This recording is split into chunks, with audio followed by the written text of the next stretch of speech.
Welcome, professional wrestling fans, to the PW Fan. The PW Fan is a pro wrestling podcast created by fans for fans, and we appreciate you coming back and joining us for episode 42.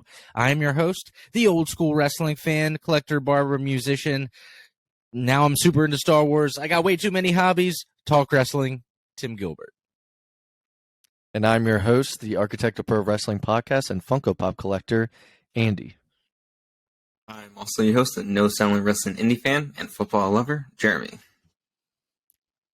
All right. Well, if you were joining us again from last week, we had an amazing episode with Bro Keller. Such a nice guy.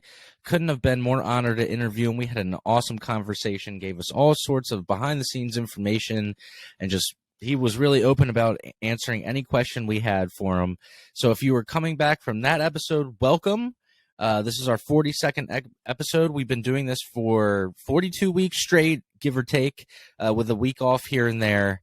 And we appreciate you coming back and checking us out again. So what we do is we always start the show off in the beginning talking about what we're going to do today. So today we are going to be talking about Blood and Guts, a new contender for the AEW Championship, Money in the Bank, and more. If you want to follow us on social media, it's at the PW Fan on Instagram and Twitter. And if you want to follow us on YouTube, just search the PW Fan, where we have all of our backlog of episodes. We have all of our audio episodes on Spotify and Apple Podcast as well. Hey, if you really like our show and want to support us by buying a t-shirt, you can get that on prowrestlingtees.com/the PW Fan. Anyway, what do you say we get into the show? And Andy, over to you, buddy. We got some stuff to talk about this week, don't we? Yes, we do. Have you guys seen anything on Santanas Contract?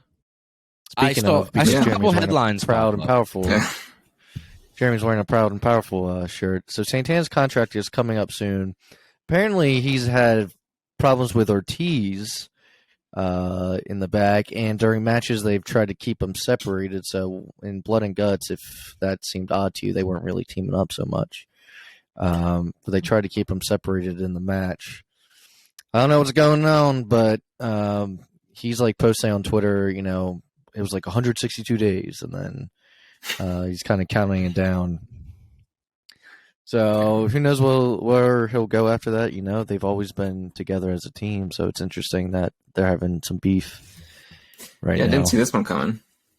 No, I mean, I had no idea until like this was posted, and then it was like, no, apparently there's stuff going on. So, yeah, that would kind of Santana got hurt at the end of Blood and Guts, right? I know we'll talk about it later, but he wasn't. On top of the cage. Yeah, I know he wasn't on top of the cage. Yeah. So, I mean, look, in the event where he's possibly doing the thing where he's not happy and he's letting people know that he's leaving, my only thing is that, like, dude, it might not be greener pastures. So, I mean, who am I to give advice? You know, we were talking last week with Bro. I never want to be that guy who's like, you know what you should have done. But it's like, man, don't burn your bridges, right? But at the same time, guys have proven over the last few years that you can have an amazing run on the independents and be totally self-sufficient and do your own thing. So if he's confident in himself that he's doing that, hey, more power to him. That's cool. I just am like, man, I hope you're not doing something that, you know, he's probably a young guy, right? So you don't want to, like, jeopardize the rest of your career. He's in his 30s now. He's been taking independent bookings by himself recently. You got to think. There's a system for this. I've tried to, like, kind of just following different podcasts and, like, reading different things. I've tried to kind of understand what they do. I mean, even mathematically, we don't have to do it here on the show, but if you want to break it down, you know, you're Jeff Hardy, right? Okay, you're Jeff Hardy, and you show up at, let's just throw a random play. You know, we're close to MCW. So MCW. So Jeff Hardy comes to MCW. He charges let's lowball here, $50 for an autograph, and then there's 200 people there. You know what I mean? So it's $1,000. Yeah, and then that's more. That's more than $1,000. Right, and then plus he's going to be selling merch, and then he's getting the actual pay for coming there and even showing up. So I mean, yeah, I think guys, if they space it out in a certain way, they do great. So I don't know. When I see stuff where he's like, I'm doing the countdown, I'm like, oh man, I don't know. I like him, so I don't want him to, burn bridges, as they say. Burn any bridges. It just sucks. I was thinking, don't burn the bridges. It just sucks, though, because I like them as a team, and if he is going to leave, they never got the titles before their contracts were up. Also, that was something that everyone thought they would be like the first champs, I thought. Yeah. I would have liked to see that before one of them leaves the company, so. Yeah. Guess we'll just have to wait and see. I think we're probably down to 150 some days now. So, yeah, that outside of the regular shows, that's kind of the only thing I had on my plate. What about you guys? Is there anything else you wanted to add? I think that kind of was it for the week. It was actually a less newsworthy week. Yeah, there was like too much. There was too much news at one time, and then this was a little bit less. So I didn't really have any news for like actually wrestling in the week, but man, I just wanted to follow up with what we talked about at the beginning. I just had such a good time interviewing Bro last week. What a cool guy! Did you guys enjoy that? I enjoyed it. I thought it was, awesome. Obviously, it was different than what we normally do, but it was nice to switch it up, and he was really cool to talk to and really good guy. So yeah, there was some seriously. Yeah, it was cool to hear like what they do on the their mindset or just wrestling overall, just how they do things. Yeah, I thought some of our listeners might think that was cool. It just it really gets them behind the scenes. We'd love to have Bro back at any point he wants. Really, I don't care when he wants. So he could come back next week if all I care. But maybe we'll do that more. Maybe we'll if there's any independent wrestlers who just happen to listen to the show or maybe have come back this week and are friends with Bro, if you want to reach out to us social media, or if you want to just go old school with email, it's it's the pwfanpod@gmail.com. If you want to email us, we'd love to have you on the show, and we could do something similar. So just throwing that out there. Anyway, Andy, we can keep it moving. I just wanted to do a little follow-up from last week because that was one of my favorite episodes we've ever done. I thought he was a really cool guy, and if you haven't heard that episode, make sure you go back to last week's episode and check that out. All right, let's get into Raw. This Raw was about celebrating 20 years of John Cena.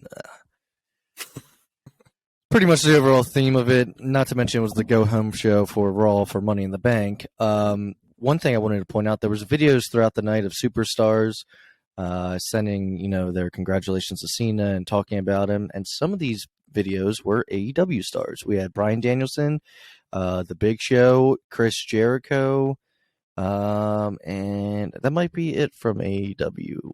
Yeah, Mark Henry sent in one, but they didn't use it, which I thought was kind of funny. They used Jericho and...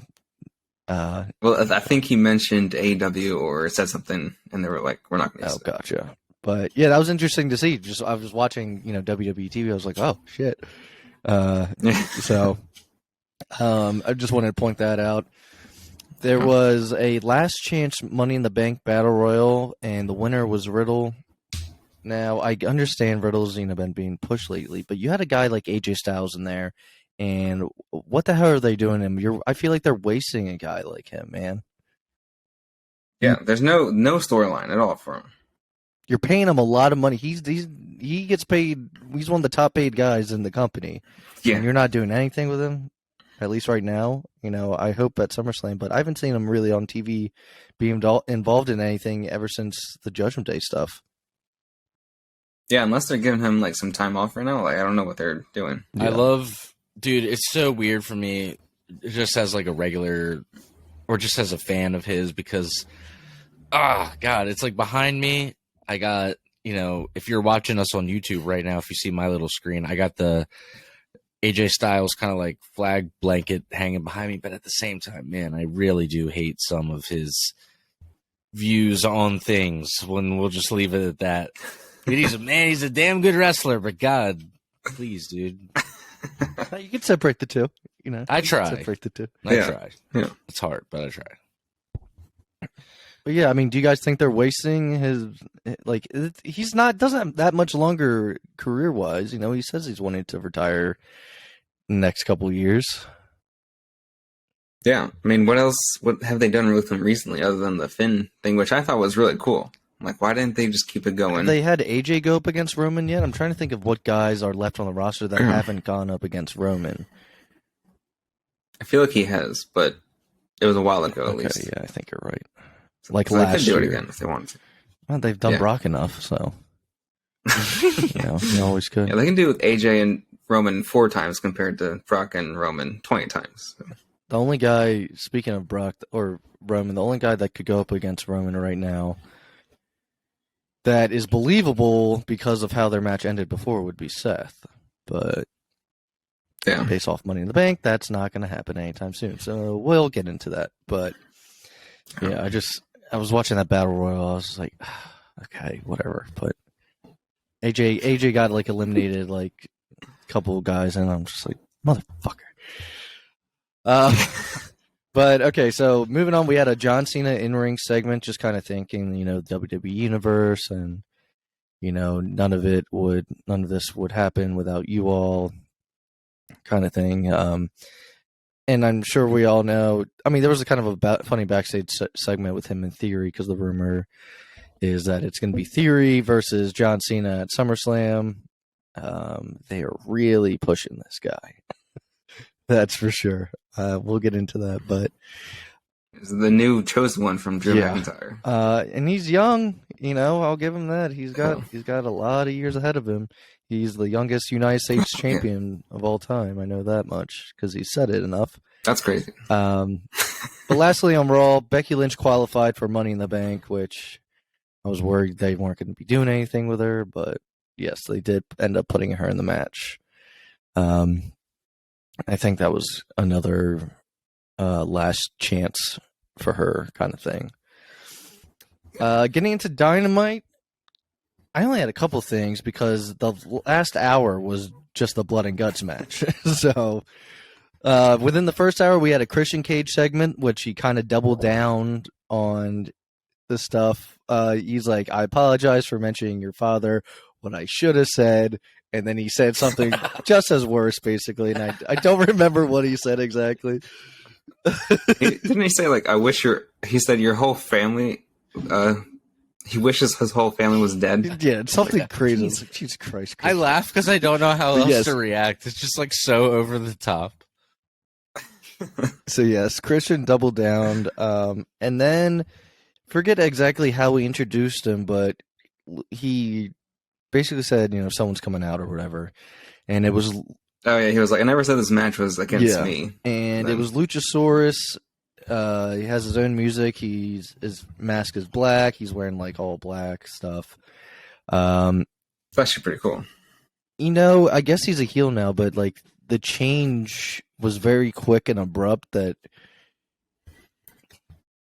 Yeah, they didn't like he was like conflicted last week, right, with like attacking Christian, and then you know they didn't explain anything because Luchasaurus doesn't really talk for one, so he just kind of came out. I mean, people were bummed; they were booing.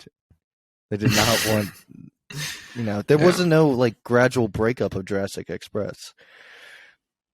Yeah, you know, the one thing I think AEW needs to do better is video packages, because those explain so much. Like, they could just done one with Luchasaurus and a quick one of him saying, like, or just why Christian Cage talking with Christian, for him with him in the video. Yeah. So yeah, Luchasaurus has decided to team with Christian, or not team, but be on his side for this feud. And I guess Jungle Boy's out of action for a little while. When he comes back, it'll pick up where it left off. After that, we had a match with Danhausen versus the Gun Club and Max Caster, and we weren't sure who his teammates were going to be, and it turned out to be FTR. So we had Danhausen teaming with FTR versus the Ass Boys and Max Caster. Hey, Danhausen actually got to do some stuff this match, man. You know, he was actually he's a pretty good wrestler. You would never know. But the winners were FTR. The winners were I mean, the crowd popped huge when Danhausen revealed that Well, he's from Detroit, even though I know his entrance says like from wherever or whatever it is. But he's actually from Detroit. I believe they call that pleasure delaying, where you just wait and wait and wait and wait, and then finally he does one arm drag and the whole crowd goes psycho. He did two arm drags. Yeah. There you go. Okay, well, let's say those arm drags were not the best arm drags. He was like, well, I haven't done anything in like 6 months. I'm sorry, I'm a little rusty. Yeah.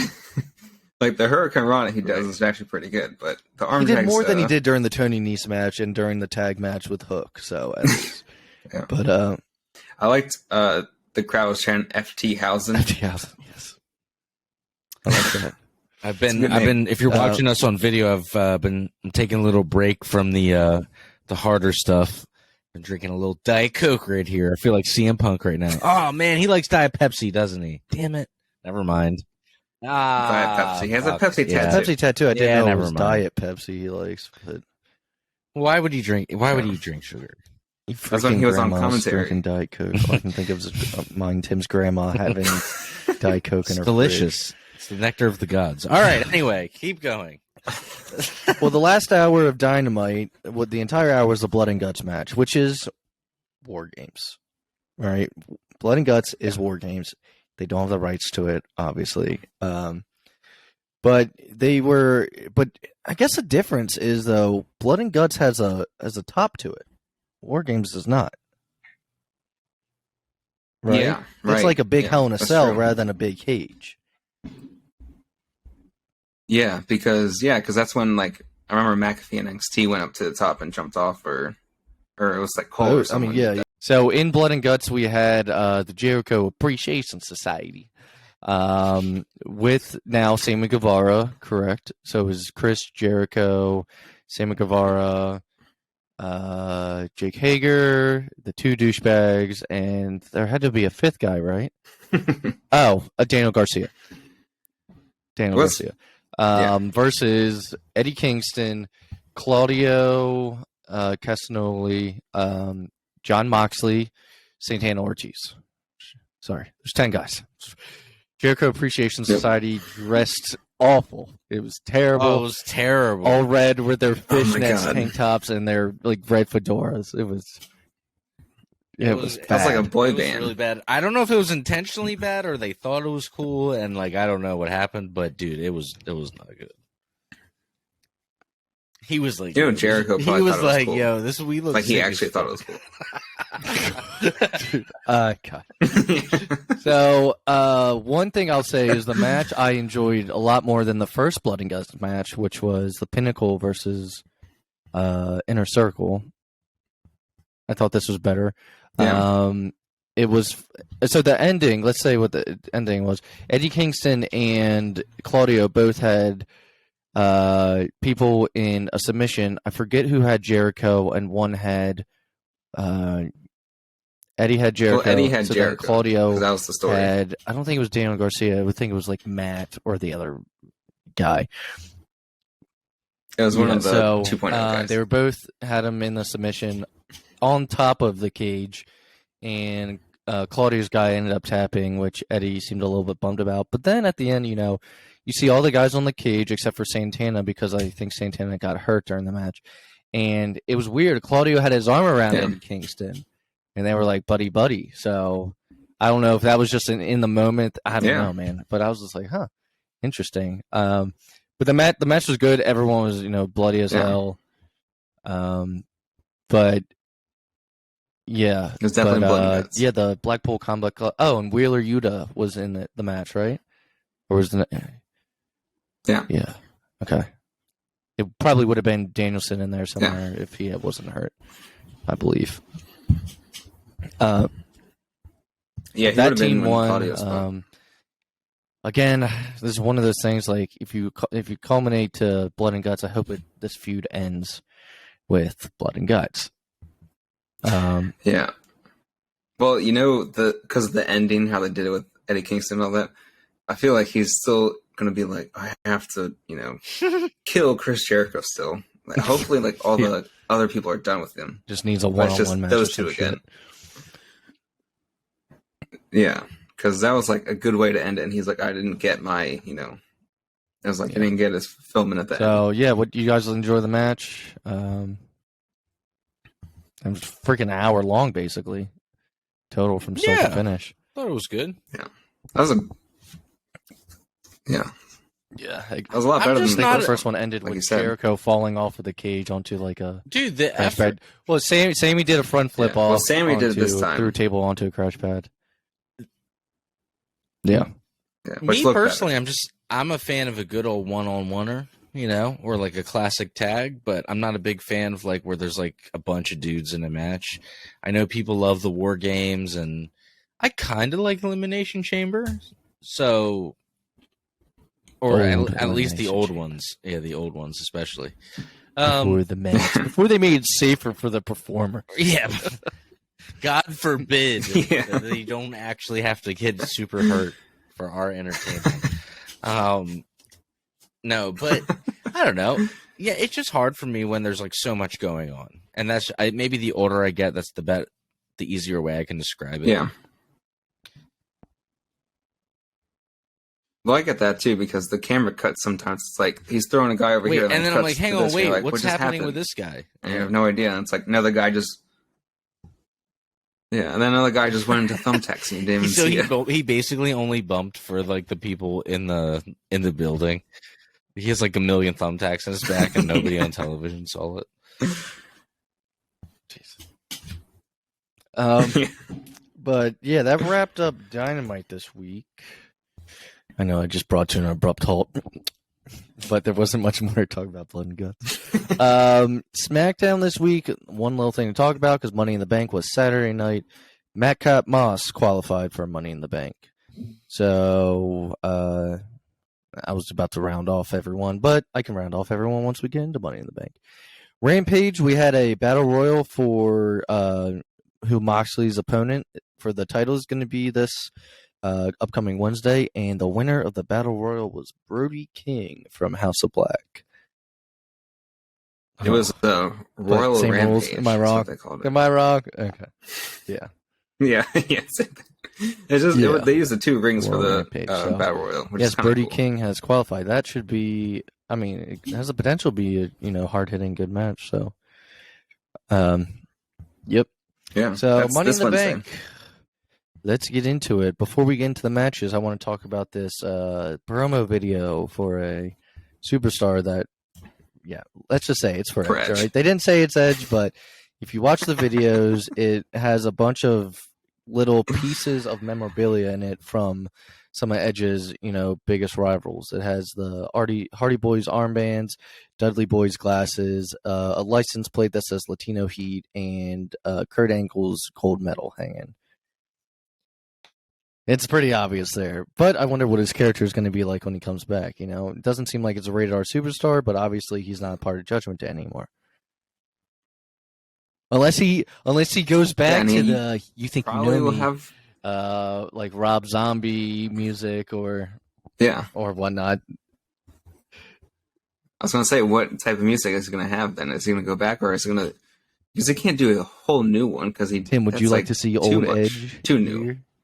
I would love to see old Edge here. I kind of feel bad for him, and I don't know if it's just like, no, you know what? No, it's the story in me. I know, because I know you go back. Well, yeah, you go back 4 episodes. And I was like, dude, you needed to cut it, man. It looked fried out. But like, now I'm like, damn. Now he's gonna be old Edge, but like, he just chopped all his hair off. I don't know. Oh yeah, I didn't think about the hair. Yeah, once he comes out with like the trench coat, but the glasses, but like the hair. Yeah, and he has like a giant, like spiky hairdo. That's kind of what Triple H did when he got older and he cut his hair off. That's true. And then maybe it'll be like the look. next evolution. Which ended up like being the classic pretty good Edge, but like the next evolution. I'm into it, man. But my thing is, the writers or Edge. I don't know who's coming up with this stuff. You gotta come up with something that would convince me. It's like you were just evil like 3 weeks ago, bro. You gotta come up with something. You gotta figure out something to tell me to buy in. Right. Andy and I are Star Wars guys, which is convoluted and there's always plot holes. But if you give me a good fill-in, if you let me know what happens, I'll buy it. Okay, fine, I accept it. Just sell it. Just sell tell it me something good that happened, and I'll believe you. Yeah. It has to be more than just like, oh, they like to see turned is against a feud me. between Like, you have Edge to have and more than that. Balor. Haven't seen it yet. Yeah, because they're too busy Edge is a fighting big on fan like of Balor. superstars or whatever, which is like, what the fuck is happening? Main event. Whatever, same shit. Yeah, I swear, if they bring Edge back and then AJ teams with Edge and they fight the Judgment Day again,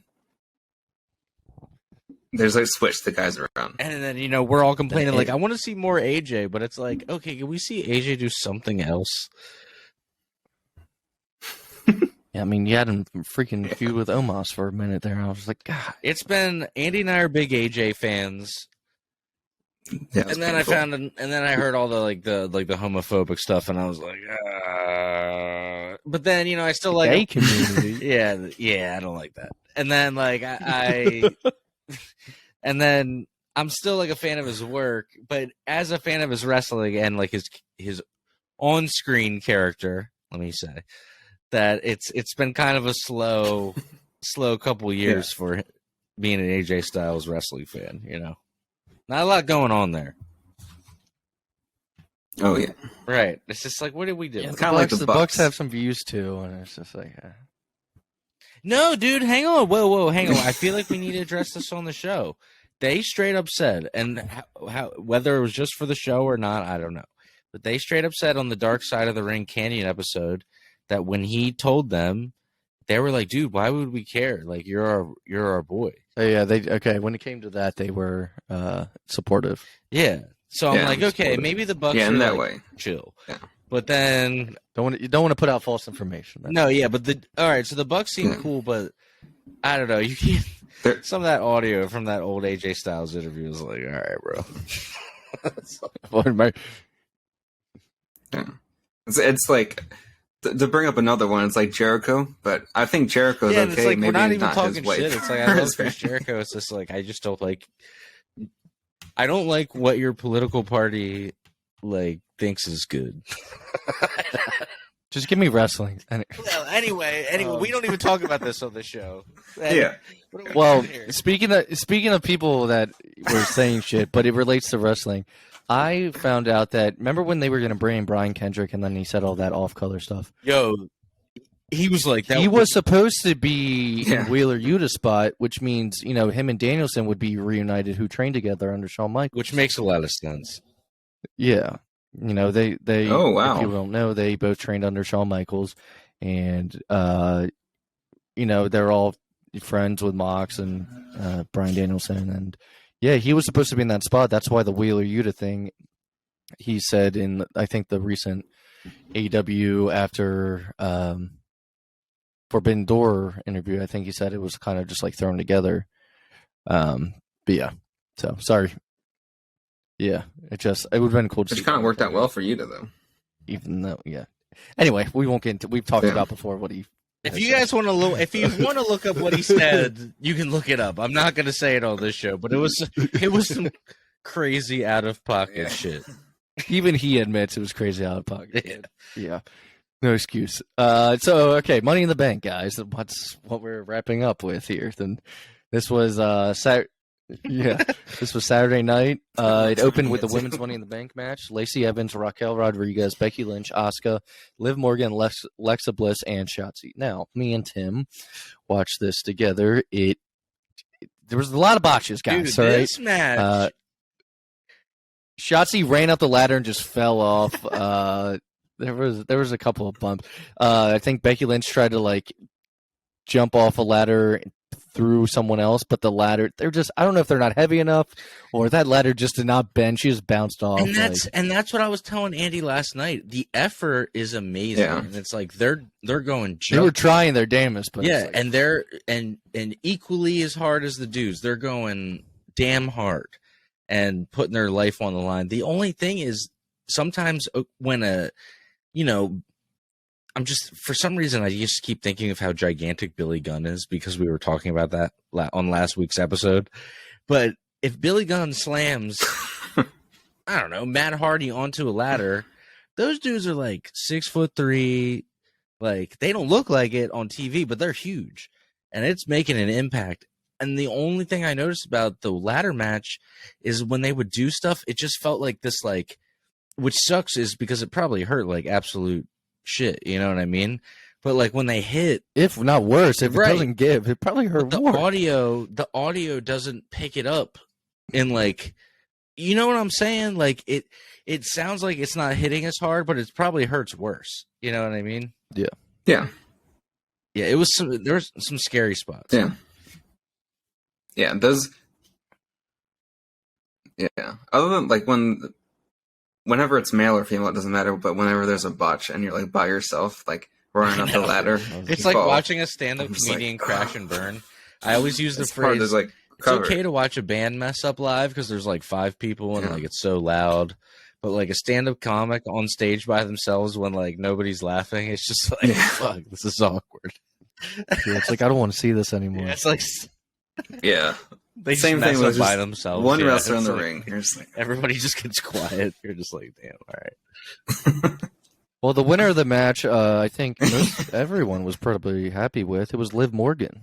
Good for her. I was super happy for her to win. It was a good The ending. crowd was very happy for her to win as well. So after that, we had Bobby Lashley versus Theory for the United States Championship. Winner was Bobby Lashley. I get why they took it off of Theory, because he is supposed to be wrestling Cena at SummerSlam, like we mentioned before. So this takes the belt off of him. Why would you have John Cena come back for the United States title? It wouldn't make any sense. And then now you have a new babyface champion in Bobby Lashley. So I'm just glad. I'm glad we're done with the baby oil. Bobby Lashley is very over. What was that? I just saw. Remember we were watching the promo package last night? It was like, because I didn't see some of that stuff. Because I'm gonna be honest, I'll watch Raw like I have it on right now. But when we're done recording, I usually turn it off and go watch something else. But yeah, like so I didn't see any of the baby oil stuff. I was like, what is this? And why is this? Pose down, man? It's the pose down. Pose down has nothing to do with squirting baby oil. Pose down. So yes, we had a new United States Championship in Bobby. Next, we had another championship match, Raw Women's Championship, Bianca Belair versus Carmella. Winner was Bianca Belair. Now we've seen this match a bunch of times before when in Bianca's first run. Say what you want about Carmella, when it comes to her character and everything, though, she's actually really good at, being that heel with her character. And she attacked Bianca afterwards, and Bianca was kind of limping around. So I don't know if this feud is going to be over with, but it might go into SummerSlam. Who knows? But it was okay. Yeah, Carmella did really well. Like, I know there's a lot of people kind of like shitting on. Well, there was no build behind her. Where It's did she just come from? Got the match. All the storyline. I can see that. Yeah. No, it's last minute booking. Yeah, which isn't her fault, but yeah, I think she did as well as she could. But our next match of the night. This match was phenomenal. A+. The Usos versus the Street Profits, WWE Tag Team Championships. United. I almost made Andy skip it. Yeah. Yeah, I was like, well, it was getting late. Tim was serious? getting tired. He's just like, because we watched it the next night. We didn't watch it at the time it aired. I'm so glad I'm glad that we didn't. Yeah. This was the last match I saw on night 1. I fell asleep. I had to finish it today. This is the last match I saw last night, though. This match is great, and I think the finish was the Usos won, but based on how it finished, I think it's going to continue, and that's fine because these teams together are very good together. It finished. Who got pinned? Was it Hawkins or Ford? Montez Ford. Okay, so Montez Ford got pinned, but his shoulder was clearly up. Ford. Yeah. So I would be completely fine if it, ends up. I'm sure it'll be talked about tonight on Raw. Probably no. I mean, I don't know. Was that like storyline, or do you think that was like what the mistake? finish is? But I'm sure it's. You never know nowadays. Yeah. But this match was great. If you haven't seen the match, Montez Ford did a front flip over the turnbuckle at an angle and landed on everyone. His frog splashes are ridiculously, good. Hawkins can go too. I mean, and everyone knows the Usos can go, and it reminds me of like when the Usos used to have great matches with like the New Day on every pay-per-view, but they would like be on kickoff show and they would like steal the show with their matches. Dude, they were. I mean, they are. They're so good. I think that they would crush it anywhere else, whether they were in AEW or the Indies. Like, they're just fucking awesome. Yeah. I completely agree. So that was a really good match. Again, I thought it was the best one on the pay-per-view itself. And also Montez Ford also seems to be gotten so much better break up, I think, in this past at some year. point, and he'll be a star on his own. Fun fact about the Street Profits. I got a little personal story here. So I went and saw NXT when they came. I don't know, 2016 maybe. Yeah, we saw them live. Yeah. I'm sitting front row. A very nice gentleman offered me a front row ticket, and I hung out with him and went. And I have a popcorn, and I never get a popcorn. It's the weirdest thing. Like, I can't believe it even happened. Like, I'm never like one to be like, let me get a popcorn. But that night I decided to get popcorn, and I'm sitting watching front row, and one of the dudes jumps over, or one of the dudes, parentheses, Street Profits, jumps over the guardrail, takes my popcorn, dumps it all over the floor and kind of my lap a little bit. And then we're yelling, and they jump back in the ring, and everybody was like, kind of like just being like, damn, and like pointing and like laughing. And then the match goes on, and somebody else comes out with their entrance. And then this lady with a headset comes running over with a fresh popcorn, and she's like, here you go. And I was like, oh, cool. So it was like, I don't know. It was just funny. Oh, just a funny little. And I like, think that was back then when they really weren't that popular. They were just kind of starting out. I mean, dude, there was like max 200 people at the show. Yeah. Yeah, Harvard Community College. That was the Harford County or like area, and it was funny. They used to tour the town that we went and listened to, or listened to. The town that we saw the show in was Belair, Maryland, and Bianca Belair was coming out, and it was just funny that they tried to say that she was from Bel Air and like use her as like she's from Knoxville. Yeah, they like said that she was like the hometown like here. It's just very wrestling, very pro wrestling. Funny. Yeah. That's cool though. Yeah, they did. I never knew what they did. She was very professional. Like, when they grabbed drinks with her. I'm like, did they get a new one? Gave me the popcorn and was like a ghost and like disappeared into the night. So after the Usos match, great transition. We had Ronda Rousey versus Natalya for the SmackDown Women's Championship. This match was more technical than any Ronda match that I think I've seen so far. There was a lot of submissions. It was just different, and it showed that Ronda can do a little bit more than maybe you thought that she might have done with just the judo flips or whatnot. But the winner was Ronda Rousey. Afterwards, Liv Morgan runs out with the briefcase. People, freak out. She cashes it in. Ronda almost gets her, I think, with an armbar. But no, Liv Morgan ends up, pinning Ronda Rousey, and Liv Morgan is your new champion. Finally, everyone was chanting she deserved it. What I thought was really cool is I had read that Ronda demanded that she drop the title to Liv that night. She was really she said something along the lines of the person that's the most dedicated and wants it the most should, basically be the champion.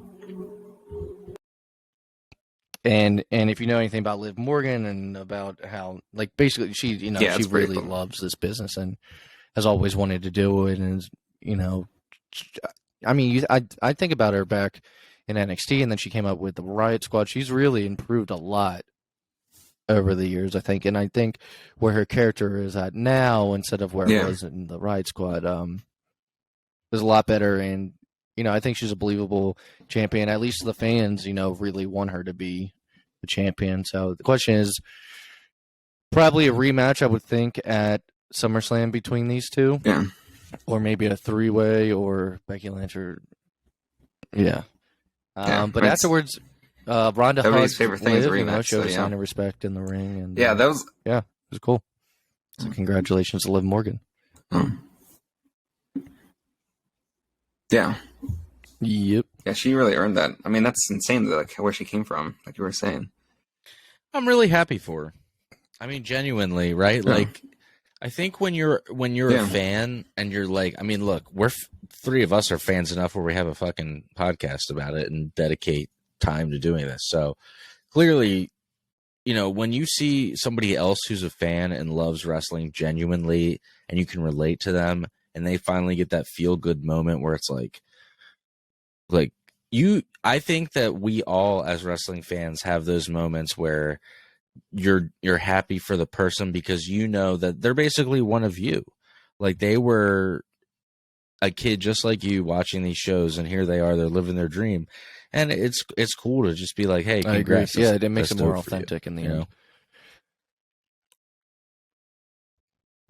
For sure.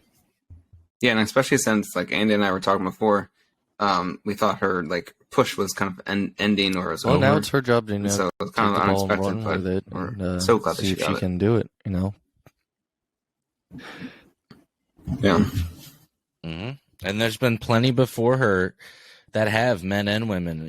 Like this is her time now she can do whatever she wants, and I mean, I think that and I don't mean this in like a weird way, but I mean she's got the looks, she's got the wrestling ability, she's got a cool character. Like I think she's got all the tools to. Charlotte's been huge for so many years, huge as in like just like a phenom of a talent and skill, and she's kind of reigned the women's division for the last 6 years. And I think Liv Morgan, I can actually see her being like the next person in line to take over for that whole four horsewomen era. You know what I'm talking about? Like the Beckys, the Sashas, and all them. Like there hasn't been somebody who stepped up and been that person, and I feel like she's I think I saw Ruby Soho congratulating Liv Morgan on Twitter. That was cool to see. Yeah. Cool. My question is, I think I remember when Becky came back that when she feuded with Liv, had told Liv that basically she would never be a champion while Becky was around. The only way that Liv moved up in the women's division was because Becky was gone, basically. So this could end up, possibly being a feud based off those kind of remarks and stuff like that. But you never know. Just the way my brain works, logic sometimes. Guys. Long-term storytelling. The main event, though, was men's Money in the Bank match. We had Sheamus, Drew McIntyre, Seth Rollins, Sami Zayn, Madcap Moss, Riddle, and Omos. And before the bell rings, Adam Pearce comes out and says, we're going to add an eighth person, and it's Theory. And this crowd this is like the guy, it's like not heat like we like hate you because you're evil. It's just like anyone but this guy kind of heat. It's like, yeah. So there was a couple cool spots in this match. Omos is kind of a monster role this match, even though you have people like Drew and Sheamus who are big guys in there as well. There's a spot where they just bury Omos in ladders on the ramp.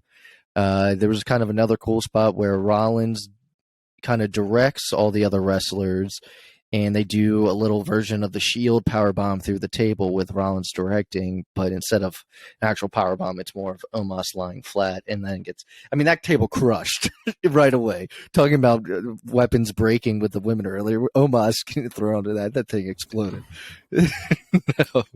No. But look. Yeah, that had no chance. This match had some cool spots in it. Let's just get straight to the winner. All right.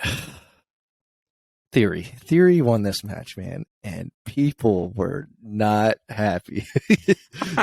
Like I said about that kind of heat with Theory, people are like, anyone but this guy. Make Madcap Moss, make Omos even over him, win this match. Yeah.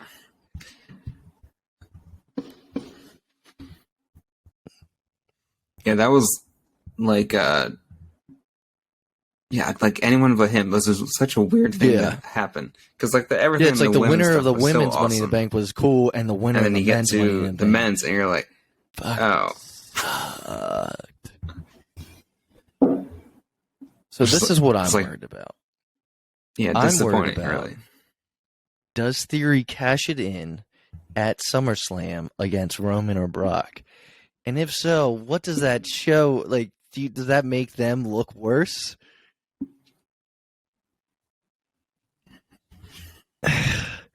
Yeah, but then there's going to be a rematch with one of them. I mean, if they're cashing those, it doesn't really affect. You really should wait till it's off of a huge star like that, and then if you want him to be, I don't know. Out of everyone that has wrestled Brock and Roman, like he can't be the one that takes Theory? at least one of the belts off Roman, right? Like, yeah. I feel like he now. This is the last man standing, so the Brock and Roman matches are always like by the end of the match, and then Theory just comes in and weasels his way in. I just want to know genuinely, though, what is it about this dude that Vince, whoever, it's Vince, whatever, if it's Vince, if it's whoever, why him over? Let's go back a few years, a Dolph Ziggler, who, or somebody who exhibits all the same traits, but maybe even has a better look, a better reputation behind the scenes. Like, why this dude? I don't get it. He seems like a nice guy. I watched an interview with him on Out of Character or whatever. He seems fine. He's just, but his character is just, fuck you, dude. You see, he can seem like a nice guy. It's fine, but like, baby oil. Yeah. I don't know. I just don't get it. I don't get what the hype is. Clearly, no one does really from there. And it's all a long-term plan. Hey, people used to not like Cena, and then Cena became who Cena was. People used to not like The Rock, and The Rock became... Who knows? In years, I'll be surprised if we're all like, we love Theory, dude. I will tell you this right now. I will never say that. Never say never, man. Normally, you can mark my words here. So normally we would end with that, but there was one thing that we forgot to mention in the beginning, and I don't know what's worse to end it on, Theory or this. Logan Paul has signed with WWE officially. Tim, I know you have some thoughts. Okay, I will take... This is worse than... Regrettably, I would take Austin Theory over Logan Paul. Okay, here's my thing with it. I get it. Dude's like on his own, has a huge following. Him and his brother alone might be as well known, almost. I mean, maybe not as well known. That's a little ridiculous. But on their own as a brand, they're almost as well known as the WWE in general, especially with a certain generation. I get the he's an asset and he brings viewers onto the product. I get all that stuff, and that's what this is all about. The wrestling person in me hates it. Do they keep him on the main roster? I know he's going to be feuding with Miz. Probably at SummerSlam, he's going to have a match against the Miz because the Miz turned on him at Mania, remember? That's his first opponent. Also, what is it about guys when they first come into WWE, they always go after the Miz first? AJ Styles, first match, the Miz. Cody Rhodes after Mania, first match was on Raw was with the Miz. Logan Paul, can someone tell me the difference though? Like, why? Because he's between the Miz and Logan Paul. Like, no, I'm going all the way back. People used to freak out that David Arquette, that it was the worst thing that ever happened in wrestling that he won the world title. Which look, that may be true, but they've been doing this shit for the last 10 years, and nobody I feel like gets the same flack. They're like, oh, Bad Bunny, sick. I'm like, why is that sick? How is that like dope? Like, how is that any cooler than David Arquette coming out and doing something? Is it only like, cool if Pat McAfee? Is it only a little bit cooler if Pat McAfee does it because he's in the world and we see him every week? He's here every week, and again, he's part of the genuine WWE family. He's a fan, like he's a fan. You know, he's not full of shit. And at first, I didn't like it either. But I didn't like. But that's literally, I mean, from what I've read, the reason why you don't see Pat McAfee ever wrestle anymore is because it was almost like he was too good at it. Like they were like, all right, you're kind of making like you're making our other people like not look so good. Yeah, you just need to like chill and like, yeah. Well, speaking of, so what we have so far and for his promos that I know of is Roman Reigns versus Brock Lesnar, last man standing match. John Cena versus Theory. Some of these aren't announced, but John Cena, dude, for once, like I feel like a little kid, like being bought in. I'm like, God, I hope John Cena whips that ass.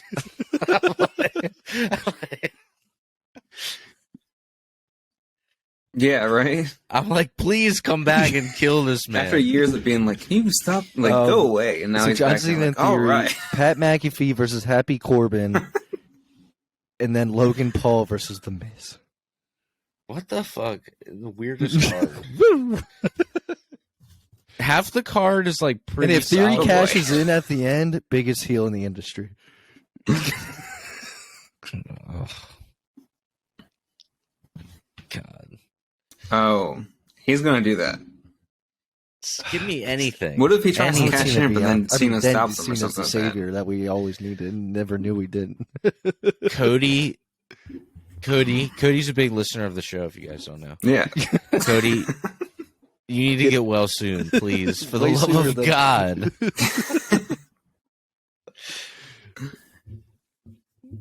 Oh my God, please, dude, just anyone. Yeah, pull a John Cena, come back within like 3 months. Anyone. Well, yeah, I don't know. That was positive. It's over, guys. I don't know how to. It's over. Yeah, everything's awful when it's over. I didn't know we didn't wrap up on anything good. It was just disappointment. Like, yeah. Oh God. Hey, yeah, we ended on Theory and one Logan day. Paul. Here's That's something not really positive. a high One note. day, we don't know when, Cody and CM Punk will come back. There will be a time at some point. Well, we appreciate you joining us for We appreciate you joining us for episode 42. And again, if you're joining us again from last week, if you're a first-time listener from last week, thank you so much for coming back. This is kind of our vibe of our show. We just joke around, and we're pretty. I like to think of us as an easy snack. We keep the show short. You want to hear about the world of wrestling for the week? You come listen to our show.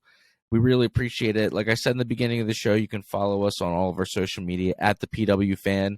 If you're a fan of the show and you want to reach out, you can email us at thepwfan, thepwfanpod@gmail.com. And hey, if you're into collectibles, follow Andy on Instagram at the 410 Fan Bros on Instagram for Funko Pop collecting. We appreciate you joining us, and we will see you next week for episode 43. Bye bye, everybody, and take care.